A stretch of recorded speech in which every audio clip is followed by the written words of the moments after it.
Hello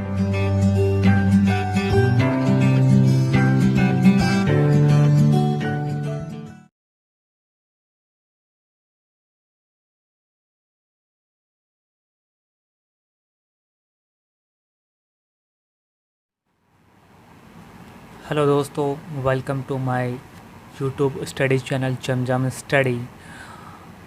और आज का जो टॉपिक है दोस्तों, हमारा जो ज्योग्राफी का आज जो क्लास है वो है यमुना नदी पे। What is the Yamuna river system. तो आज हम जो डिस्कस करेंगे वो यमुना रिवर सिस्टम पे डिस्कस करेंगे। Let's start the classes without wasting any time. तो दोस्तों, आज का जो हमारा जो टॉपिक है वो है basically Yamuna river system. Yamuna river system में दोस्तों सबसे पहले हमें एक कॉन्सेप्ट को देखना होता है कि सतलज तथा काली के मध्य के बीच का हिमालय। जैसा कि मैंने आपको गंगा में भी बताया था, सतलज तथा काली के बीच के हिमालय को क्या बोलते हैं? सतलज तथा काली के बीच के हिमालय को बोलते हैं कुमाऊं हिमालय। अच्छा, इसमें जो IAS 2010 से क्वेश्चन एक उठा था कि यमुना नदी का उद्गम स्थल, यमुना नदी का जो दोस्तों उद्गम स्थल है वो यमुनोत्री ग्लेशियर उत्तराखंड से निकलती है। ठीक है, कहाँ से निकलती है? यमुनोत्री हिमनद उत्तराखंड से निकलती है। ये कैसी नदी है? ये एक पर्वतीय नदी है दोस्तों। कैसी? जो अपना मार्ग को बदले। और कहाँ से निकलती है? कुमाऊं हिमालय की नदी है, मतलब ये कुमाऊं हिमालय से निकलती है। अच्छा, इसकी जो कुल लंबाई है वो है दोस्तों 1385 किलोमीटर। ये इसकी कुल लंबाई है। ये हिमाचल प्रदेश से होकर भी गुजरती है। कहाँ से? ये हिमाचल प्रदेश से भी होकर बहती है। ये जो नदी है, जब हिमाचल वहाँ से निकलती है तो हरियाणा के यमुनानगर ज़िले से, हरियाणा के यमुनानगर ज़िले से यमुना के हिमालय पर्वत को छोड़कर उत्तर के मैदानी भाग में प्रवेश करती है। मतलब पहले ये क्या करती है? ये पर्वतीय भाग से बहती हुई आती है और हरियाणा में यमुनानगर, हरियाणा का एक यमुनानगर ज़िला है, वहाँ से ये कहाँ प्रवेश करती है? मैदानी भागों में प्रवेश करती है। तथा ये नदी दिल्ली, नोएडा, मथुरा, आगरा, इटावा, हमीरपुर से बहती हुई इलाहाबाद में गंगा नदी से मिल जाती है। ठीक है। अच्छा, इसकी जो सब रिवर है, इसकी बहुत ज़्यादा सब रिवर दोस्तों नहीं है। इसकी सब रिवर में जो इम्पोर्टेंट रिवर हैं वो नदी हैं चंबल नदी, बेतवा नदी और केन नदी। ये इसकी 3 सब रिवर है। किसकी? यमुना नदी की 3 सब रिवर है। ओके। अच्छा, जो अपना नेक्स्ट पॉइंट है वो है चंबल नदी। चंबल किसकी सहायक नदी है? यमुना नदी की। ओके। तो जो चंबल नदी है, चंबल नदी का उद्गम स्थल विंध्य पर्वत श्रृंखला इंदौर जिले के पास मध्य प्रदेश से होता है। कहाँ से होता है? मध्य प्रदेश में एक विंध्य पर्वत पड़ता है। वो कहाँ पड़ता है? इंदौर ज़िले में पड़ता है। मतलब MP का एक इंदौर ज़िला है जहाँ पे एक पर्वत है जिसका नाम विंध्य पर्वत है, वहाँ से होता है। और चंबल नदी की जो कुल लंबाई है वो 965 किलोमीटर है। अच्छा, चंबल नदी जिला भिंड तथा जिला इटावा के बॉर्डर पर यमुना नदी से मिलती है। चंबल नदी जो हमारे UP उत्तर प्रदेश का ज़िला है, ठीक है, और तथा उसको जिसको भिंड बोलते हैं, तथा मध्य प्रदेश और जिला इटावा दोनों के बॉर्डरों के मध्य किससे मिलती है? यमुना नदी से मिलती है। अच्छा, इस स्थान को पंचनदा कहते हैं। ठीक है, किस स्थान को?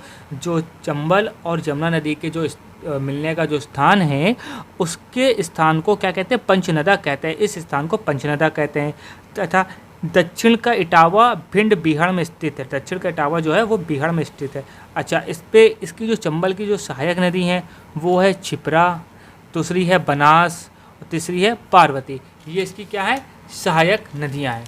अच्छा, अब जो हमारा अगला जो टॉपिक है वो है क्षिप्रा नदी। अच्छा दोस्तों, क्षिप्रा नदी में के बारे में बहुत ज़्यादा चीज़ें इंपॉर्टेंट नहीं हैं। ठीक है। फिर क्षिप्रा नदी पे जो क्वेश्चन पूछा गया था 2008 में पूछा गया था, और 2007 में IAS का एक क्वेश्चन क्षिप्रा नदी से निकला था। क्षिप्रा नदी का जो स्थल है काकरी कड़नी नामक पहाड़ी इंदौर मध्य प्रदेश से होता है। मध्य प्रदेश में एक इंदौर जगह का नाम है, उस जगह में एक काकरी कड़ली नामक पहाड़ी है, वहाँ से निकलती है कौन सी नदी? हमारी क्षिप्रा नदी। इसकी कुल लंबाई that is not very important, इसलिए मैंने इसको मेंशन नहीं किया है।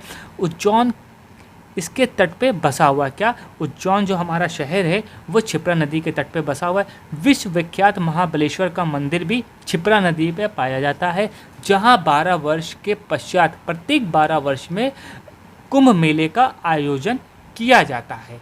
इसलिए दोस्तों ये क्षिप्रा नदी इम्पॉर्टेंट हो जाती है जब भी यहाँ पे कुंभ मेले का कुंभ मेला जब लगता है। ठीक है। अच्छा दोस्तों, जो अगली जो नदी है वो नदी है आपकी बेतवा नदी। बेतवा का वैदिक नाम वैत्रावती है। बेतवा का वैदिक नाम वैत्रावती है। इसको बेतवा का उद्गम स्थल जो है विंध्य पर्वत श्रृंखला मध्य प्रदेश जबलपुर से होता है। मतलब मध्य प्रदेश में एक जबलपुर ज़िला है, उस जबलपुर ज़िले में विंध्य पर्वत पड़ता है, विंध्य पर्वत से होती है। इसकी कुल लंबाई इम्पोर्टेंट नहीं ना। ये उत्तर प्रदेश के हमीरपुर ज़िले में यमुना नदी में मिल जाती है। उत्तर प्रदेश का एक हमीरपुर ज़िला है जो कि बेतवा नदी के मिलने का संगम का स्थल है। किससे? यमुना नदी से। बेतवा बुंदेलखंड की प्रमुख सहायक नदी है। अगला जो हमारा जो पॉइंट है दोस्तों वो है केन नदी। केन नदी का जो उद्गम स्थल है वो कैमूर पर्वत श्रृंखला मध्य प्रदेश से होता है। ठीक है दोस्तों। और इसकी जो कुल लंबाई है ये भी इम्पोर्टेंट नहीं है। ये बांदा उत्तर प्रदेश में एक बांदा जिला है, ठीक है, में ये नदी यमुना नदी से मिल जाती है।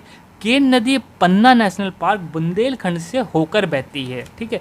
केन नदी जो है बुंदेलखंड से निकलती है और एक पन्ना नेशनल पार्क से होकर बहती है। केन नदी सतना के पठार को रीवा के पठार से अलग करती है। That is a very important topic, that is a very important point कि जो केन नदी है दो पठार, सतना के पठार को रीवा के पठार को अलग करती है। आपसे क्वेश्चन ये पूछा जाएगा वो कौन सी नदी है जो सतना के पठार को रीवा के पठार से अलग करती है, तो आपका आंसर होगा केन नदी। और एक घाटी का निर्माण करती है जिसे केन घाटी कहा जाता है। अच्छा दोस्तों, इसमें एक अगला दोस्तों टॉपिक है, पॉइंट है, वो है केन बेतवा नदी को जोड़ने के लिए उत्तर प्रदेश और मध्य प्रदेश के सीएम मुलायम सिंह यादव और बाबूलाल ने 25 अगस्त 2005 को एक समझौते पे हस्ताक्षर किया था। ठीक है। ये हस्ताक्षर कब हुआ था? 2005 में हुआ था। किस सरकार के मध्य हुआ था? उत्तर प्रदेश सरकार और मध्य प्रदेश सरकार के मध्य हुआ था। दोस्तों अगर आपको मेरी वीडियो अच्छी लगी है तो प्लीज़ इसको लाइक करें, सब्सक्राइब करो और मेरे चैनल को लाइक करें। और अगला जो हमारा टॉपिक होगा वो भी हमारा रिवर से ही होगा। Thank you, bye bye and best of luck for your exam.